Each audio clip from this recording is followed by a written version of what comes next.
When attacking an opponent in a chest-to-chest half-guard scenario, your first attack should always be on your opponent's stance. You are looking to put your opponent into a dilemma between getting swept and relinquishing their control. In order to do this, you must be able to off-balance your opponent in two opposing directions. On one side of the dilemma, you are using a bridge. A bridge in half-guard involves driving off the floor with your legs to rotate your body. Bridges can be used in the bottom positions of half-guard, side pins, and mount. Each scenario requires a different kind of bridge, but the goal is the same.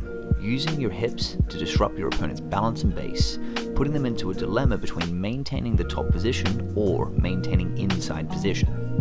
The half-guard bridge is one of the more difficult bridges, as you not only need to disrupt your opponent's balance and base, but you also need to maintain control of your opponent's legs as you do so. The other horn of the dilemma is a knee lever.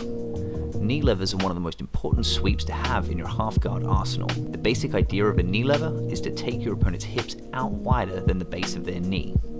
If you can accomplish this, they are in the same dilemma as the bridge: stay on top or stay in control. Now, there are three types of knee lever which we will be going over in this series. In this first progression, you will be pinning your opponent's knee to the ground in order to knee lever them. This is a static knee lever, which is primarily used defensively when your opponent has pinned your head and shoulders to the ground. Your goal when performing this drill is to get in 10 bridges and 10 knee levers. I recommend gaining proficiency on one side before moving on to the other. Once you are comfortable with both the bridge and the knee lever on both sides of half guard, you are ready for the next progression. In our half guard drills, we're going to mainly utilize a bridge. In jiu-jitsu, we generally want to use the bridge to turn. So I will look to utilize an internally rotated drive leg. So I bring my foot to the floor and then see how it's internally rotated. This turns me this direction. So if I do a single leg glute bridge, my foot's up, shins vertical, it'll point my hip up. If I bring it slightly internally rotated, it'll turn me to the side. So that's how we start to turn. We always look over the shoulder as well, and we're going to step this leg up to the side. From here, we're in a position towards the shoulder tripod. So I'm all the way reduced onto the point of my shoulder. I can start moving forward, I can start moving back. Okay, I can even whip up. By using a secondary drive leg, I drive up this foot and get all the way up.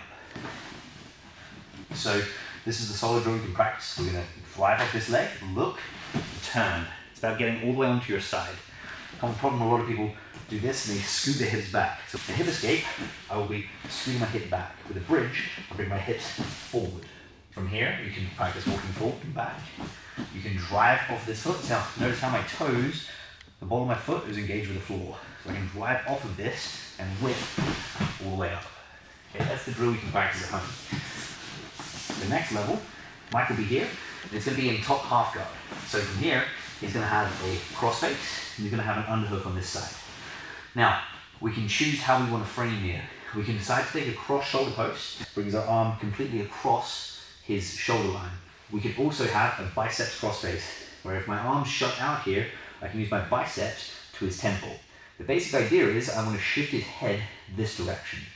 Now, I can use this hand to block his leg, and what we're going to do is bridge this direction. As we bridge, we want to be careful not to bridge and open up our legs. So this is a much more difficult version of the bridge because I have to control his leg. If I bridge and open up my legs, he'll drive his knee across and he'll take a free and easy pass. What we hold half guard, we have to hold it in a very specific way. What I want to do is slightly go onto my side, and it's this push-pull. So I'm dragging this leg back as I'm pushing my knee forward on the other side. Think of it like you're riding a bike. This is how we want to hold it. Now with my knees wedging on each side, we bring our foot to the floor. Now when I bridge in half guard, I'll generally bridge off a toe. I'm not going to take a big step as I bridge. I'm going to form a little walk. As I do this, I use my biceps cross face or my cross shoulder post. I block his leg, and we're going to bridge. Now notice here, when we get to here, there's a sticking point. We're going to look to fire this leg up and over. Now from here, Mike can do the same thing back to me. So he bridges, gets through the sticking point, and comes all the way up and over. In reality, we're not always going to be able to take him all the way over. The bridge can also be used to off balance to steal the inside position. So let's say my arm's shut out here, so I might bridge, make the post. With posts, I steal that inside position back. We would also bridge in side control. So let's say Mike moves to side control. We can also use bridges here to off balance him, so I can bridge and steal back that inside position. We could also bridge in mount. So from here, Mike's on top, he takes a crossface. Right, I might bridge, take him. And from here I can scoot all the way back. We might bridge him all the way over. So I might trap his arm and bridge and go all the way up and over.